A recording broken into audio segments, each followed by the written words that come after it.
Hi guys, thanks for your interest in the forum. I'm just going to make a short video on how to register on the forum and just point out a couple of key features. There already was a video on how to register on the forum, but the forum's changed so much recently that we needed to do another video, so this is the new video. First of all, I wanted to point out that the forum is a trade-only forum, so members of the public don't have access and will not be given access to this forum. It is for trade only members. You don't have to be working in the trade. You may have retired, or you may be somebody that sells parts to TV engineers, that sort of thing. So that type of person can be given access, but we will not have members of the public on the forum. You need to put all of your details on the registration forum when filling it in to allow us to judge whether you're trade or not. We'll just go through that in a minute. So yes, all you need to do to register is click on the tab up here and then proceed to fill the form in. So we'll just enter some details.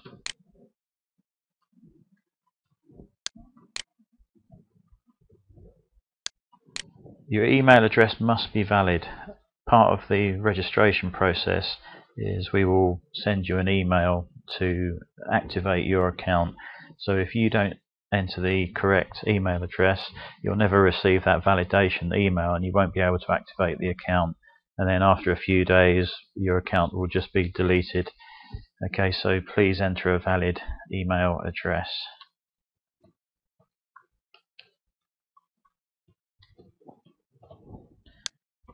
Got to enter that twice.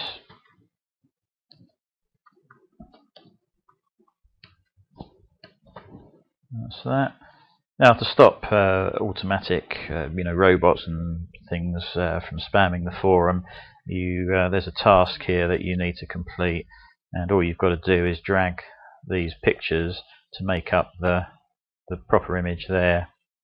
Okay, so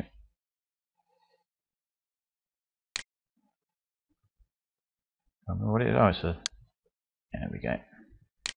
Wasn't even sure what it was for a minute. Yeah, just drag the pictures. Oops.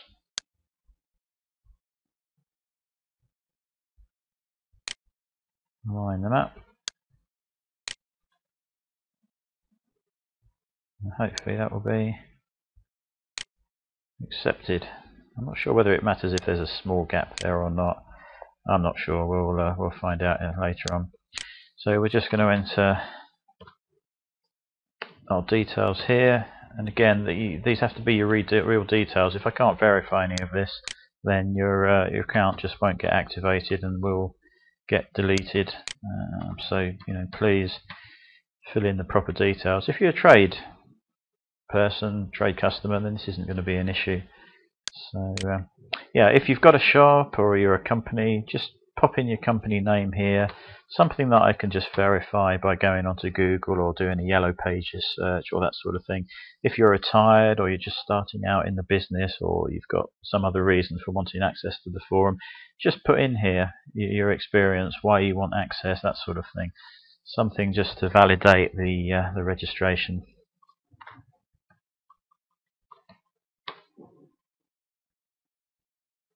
Alright, a phone number.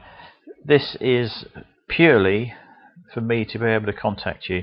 If you're having a problem with the forum or you've asked something unusual and it needs a quick answer, I sometimes will just ring the forum member to deal with the query immediately.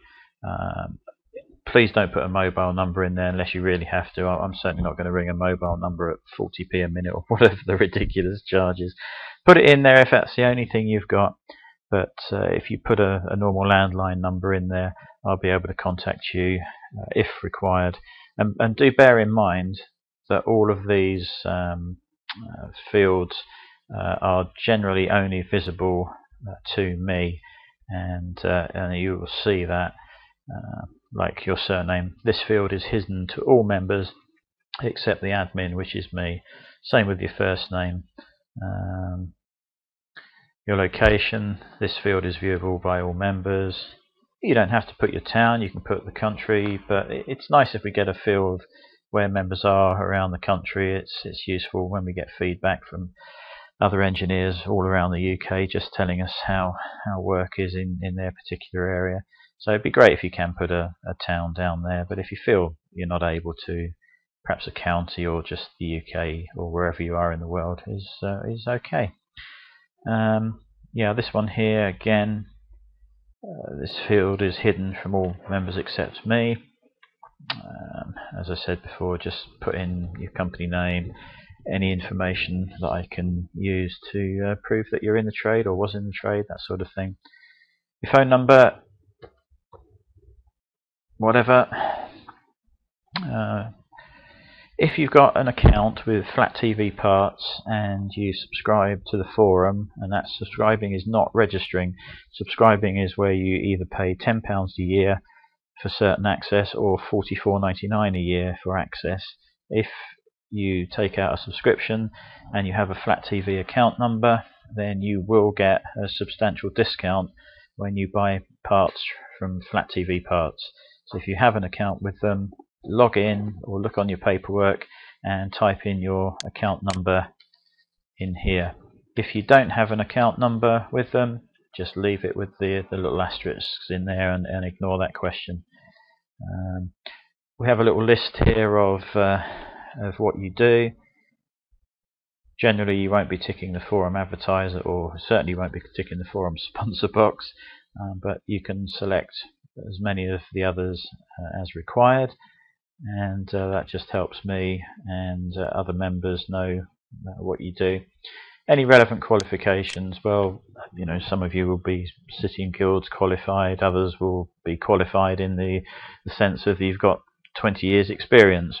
Like me, I don't have a C&G qualification, but I've been doing this since 1991, so I think that probably makes me okay to be on the forum.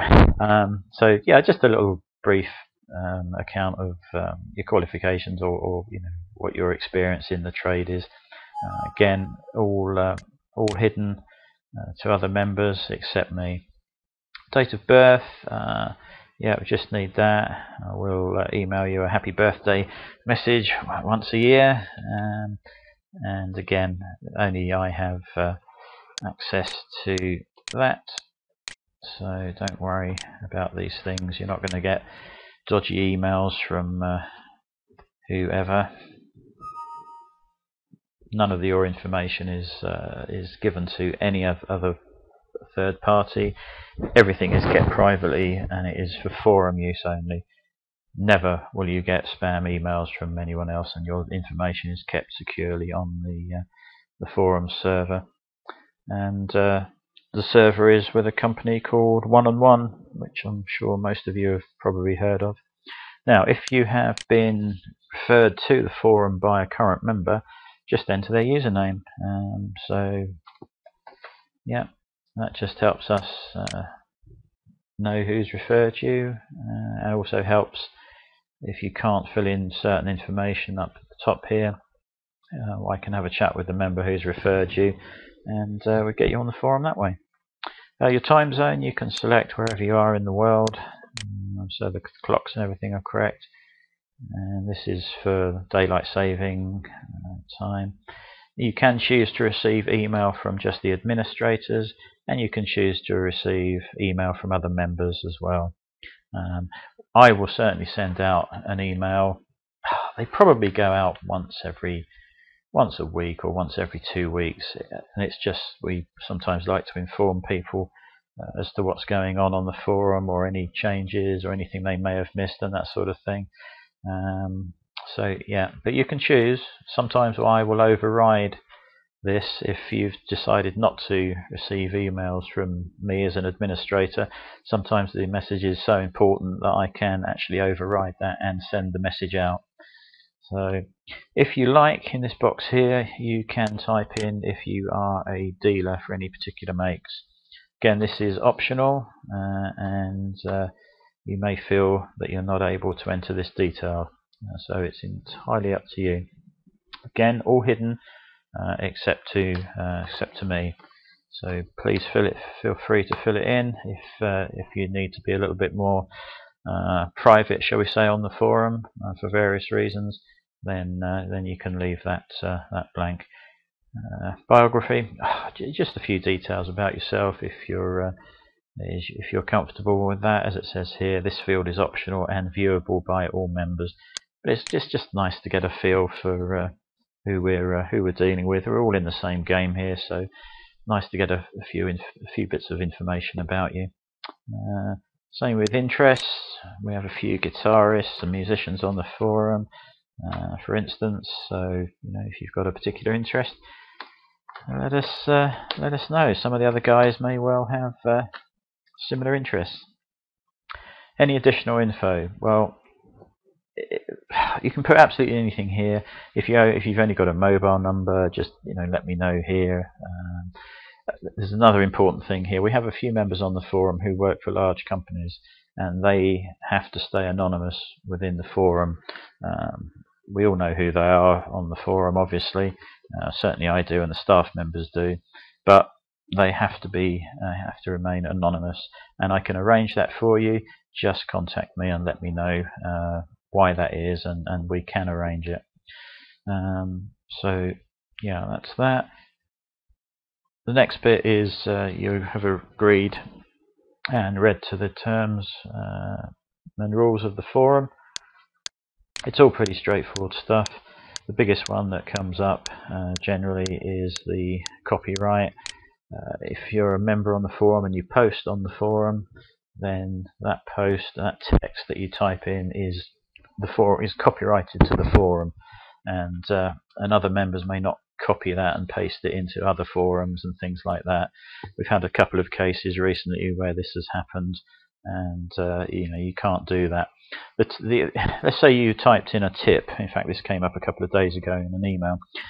If you come on the forum and you've got a great repair tip and you type it in, that repair tip itself does not become the forum's copyright. So if you say, "Oh, change resistor 1 in this set and that will repair it," you're more than welcome to go off to any other forum and share that knowledge with whoever you like. The actual repair tip that you've put on the forum is not what becomes copyright. What becomes copyrighted is the actual text. So if somebody else comes along and they cut that text and then they paste it into another forum or a public forum or something like that, they may not do that. Okay, so that's the main issue with the copyright. We had a blatant case about a week ago which caused some problems. But I just wanted to mention that the actual repair tip is not what's copyright. It's the text that you're typing in. So if you word it differently, of course we will know if it's your tip. If you've entered a tip and you go off and share it somewhere else, it's clearly going to be you. We'll know that. But if somebody else has blatantly ripped off your tip that you've shared with everybody on the forum, and they've dumped it perhaps onto a public forum, as happened last week, then that's clearly not acceptable. Anyway, so you would now click "I have read and agreed to abide by the rules," and then you complete registration by clicking here. And that is incorrect. Please try again. Let's have a look. Generally highlight what we've done wrong. Well, I guess it wasn't happy with how I'd typed that in. So we'll just line these up here. Now, I wish we didn't have to do this, but there seems to be a group of idiots on the internet who just want to spam people.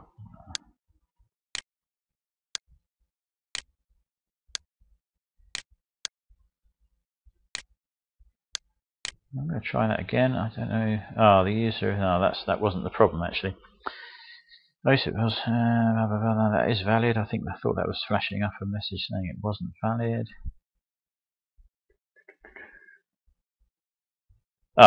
Okay.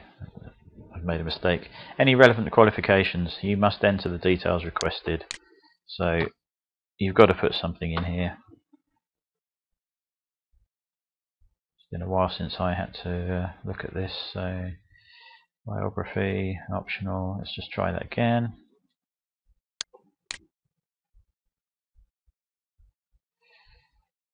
Okay, because I just typed in anybody's name as the referrer, it's not happy with that.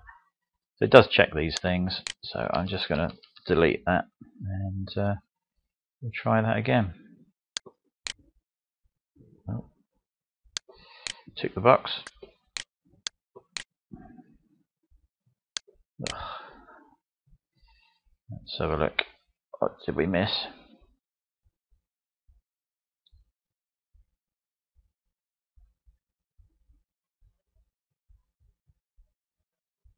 Ah, yuck. What an idiot. Can't fill my own forum form in. There we go. We didn't enter anything there. I think everything else is probably correct. That resets every time. So we're just going to have to line those up again. I'm really sorry this is like this, guys, but we have to keep members of the public out, and this was the easiest way to do it. Of course, the passwords reset every time you make a mistake, so just bear that in mind.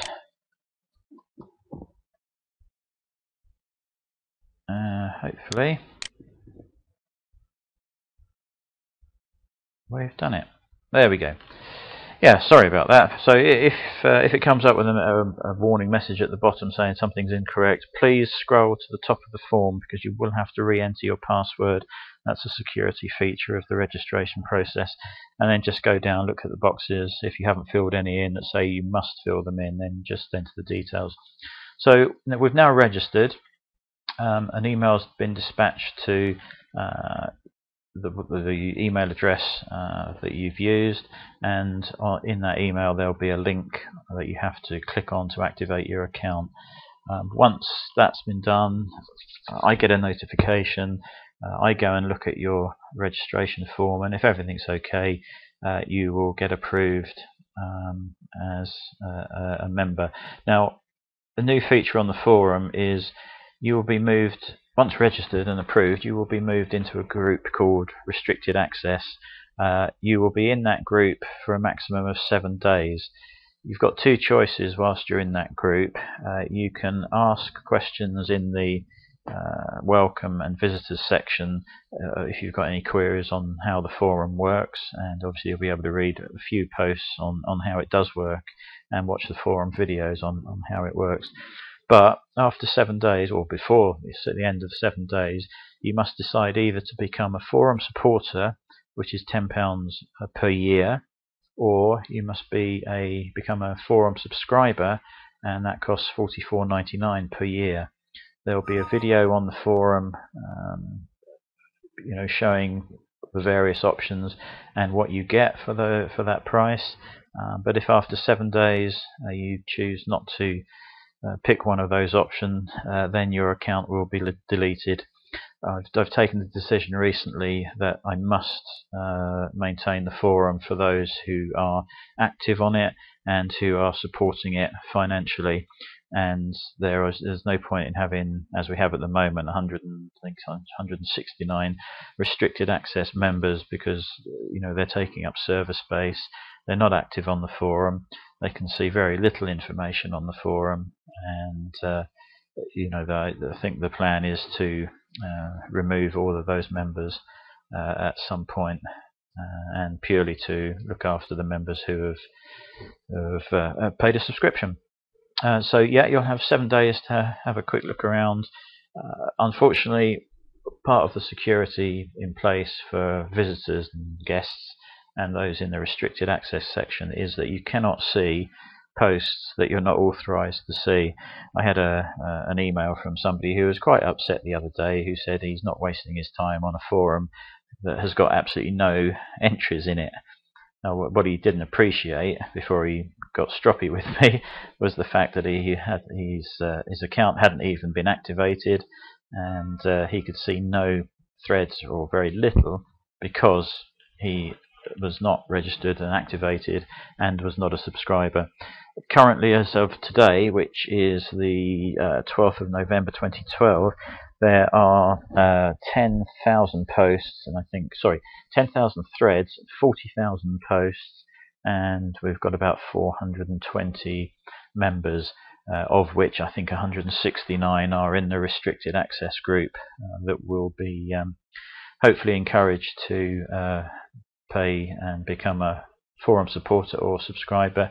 But I suspect if anyone that doesn't come on board with us, we will be removing that user group at some point fairly soon, I think. So yeah, thanks for watching the video. I know it's a bit of a long one for you, especially if you're just a visitor or a guest to the forum, but it does show you that how to register, and it also mentions the new 7-day rule. I will put other videos on the forum so you as a visitor can have a quick look around the forum by viewing the video, and hopefully you'll join us. As I say, it's trade only. One of the things I'm trying to do is to protect the skills of the engineers we have on board. We certainly don't want members of the public possibly hurting themselves by dabbling. I know it seems to be a popular thing these days, with more and more YouTube videos showing you how to do this and that. I don't think I've ever seen one that deals with the possible consequences of making a mistake. Payne's electricity can be fatal. We're certainly not going to get into sharing information with the public that may put themselves at great risk. Anyway, so thanks for watching the video. It was just about how to register. Any questions, you can email me via the forum's email system. Thanks very much. I hope to see you on the forum.